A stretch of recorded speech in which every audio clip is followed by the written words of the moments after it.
group of the early 80s, the Go-Go's.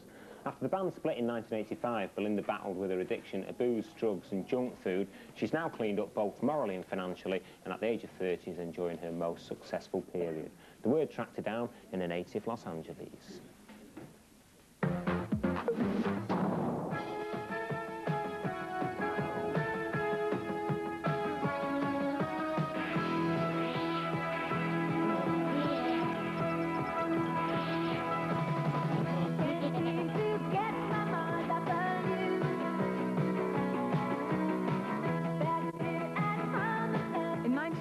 Belinda Carlisle was headlining 20,000-seat arenas all across America as lead singer of the Go-Go's.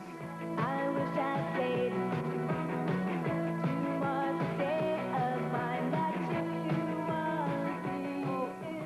The thing about the Go-Go's in the first place was just to go out and have a good time.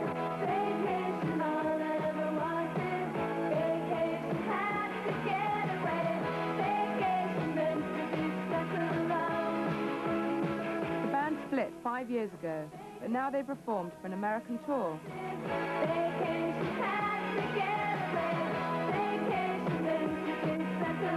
It's funny because in our rehearsal room we have the walls plastered with really old Go-Go's pictures, and they're really, you know, I think, what was I thinking when I wore that or this? There were quite a few hideous outfits. I think I'm more amazed at my ability to put together, you know, different, like, patterns of fabric. That's always, that was very, very amusing. And the makeup was very amusing too. And the hair, and the weight. You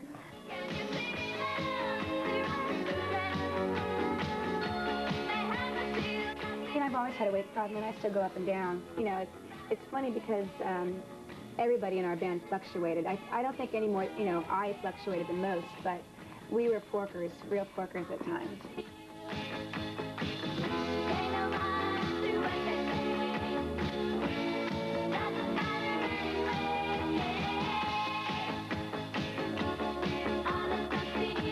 The Go-Go's definitely knew how to have a good time and knew how to party. But we were just, you know, we were very young. We were really enjoying what we did to the fullest and traveling around the world, not really having any responsibilities at home. And it was great. It was a party that lasted for about 5 years. Fueled by cocaine, booze and junk food, the 5-year party had its downside. By 1985, Belinda was addicted to all three. Drugs and alcohol definitely take their toll after a while. You know, the drugs and alcohol really were instrumental in breaking up the band, you know, partly. At this time, Belinda met her husband, film producer Morgan Mason, the son of British actor the late James Mason.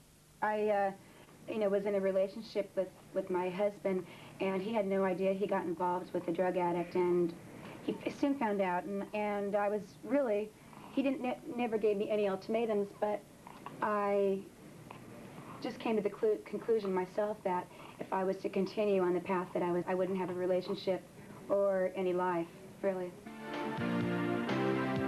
Baby, can you hear me?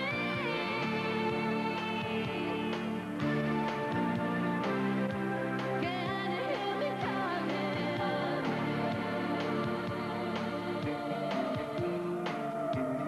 I think, you know, like most addicts, you know, there's a basic personality there, you know, a compulsive, obsessive, addictive personality, which is what I have, and I have to really watch all sorts of things, not just food or alcohol or drugs. There's a lot of different things. The girl who's really instrumental in helping me along with you know, getting clean was Charlotte Caffey, who was in the Go-Go's, and she wrote most of the Go-Go's hits. She had gotten clean a month before I did, so she knew exactly what I was going through, and she was very, very helpful. I just choose to surround myself with really positive people. Morgan's probably the #1 priority. He's, you know, he's the love of my life. We have a real normal, well, as normal as we can possibly be, lifestyle. I mean, we have a nice lifestyle, but it's, you know, we're home all the time watching videos or cooking or going to films, and as far as parties, we're not there. The atmosphere in Los Angeles is the fakest, you know, fakest of any atmosphere anywhere. I think it's totally offensive. I have plenty of desire to move out of the city. It's just kind of a scary thing.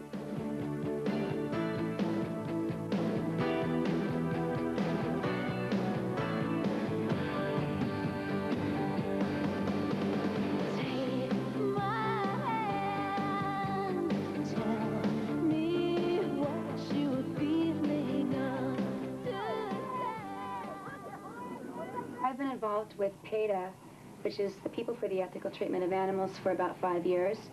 And I just did a track for the Tame Yourself record, which includes many different artists. I, just got through doing a anti-fur demonstration in Las Vegas. I think as far as breaking into laboratories and, freeing the animals and setting them on fire, I'm 100% behind it, as long as people aren't involved.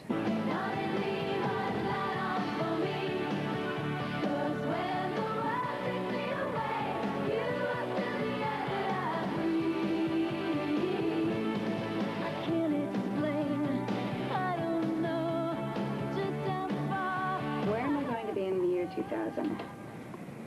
I'll probably have kids by then, and probably more dogs.